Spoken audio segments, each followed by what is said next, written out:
Saturday Sunday म्हटलं की हमखास आमच्या घरी पोहे तर बनतातच, पण आहोंना तरी पोहे प्रचंड आवडतात. तर आज मी बनवलेले आहे तरी पोहा.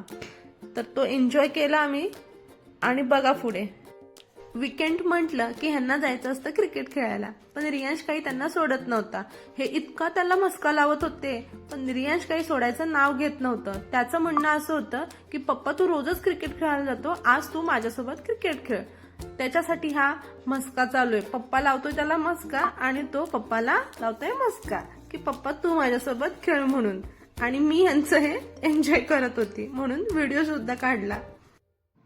सुट्टीच्या दिवशी काहीतरी काम दाखवायला हवं ना, म्हणून आहोनी हे आज काम करायला घेतलंय. झाडांना खत पाणी घालतायत. ऍक्च्युली हे काम माझं आहे, पण काहीतरी सॅटर्डे संडे काम दाखवायला हवं ना, म्हणून हे ह्यांनी काम करायला घेतलंय. बघा टी शर्ट जरी घातला नसेल तरी ह्यांची कॉलर आज ताट आहे, कारण मी काहीतरी काम करतोय.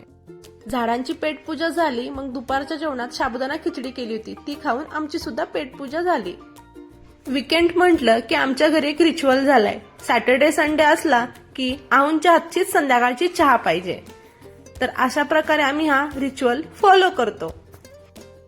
पण काही म्हणा, आहोंच्या हातची चहा खूपच भारी लागते. तर संध्याकाळच्या जेवणामध्ये मी वरणबट्टी केली होती, मिरचीची भाजी केली होती आणि रियांशला हे बटाट्याचे काप खायचे होते. एक नंबर लागतात. ह्याची रेसिपी मी नंतर कधीतरी शेअर करेन. आणि वरणबट्टीचं शूट घेतलंच नाही, पण डोंट वरी, आमच्या घरी नेहमीच बनते, मी नक्की शेअर करेन. आणि आहोंना एक पार्सल आलं होतं त्यांच्या कंपनीत त्यांना 3 वर्ष पूर्ण झाल्याबद्दल. तर सर्वप्रथम त्यांना माझ्याकडून आणि तुमच्या सर्वांकडून मी अभिनंदन करते. चला तर मग ब्लॉग आवडला असेल तर नक्की लाईक करा. Bye bye.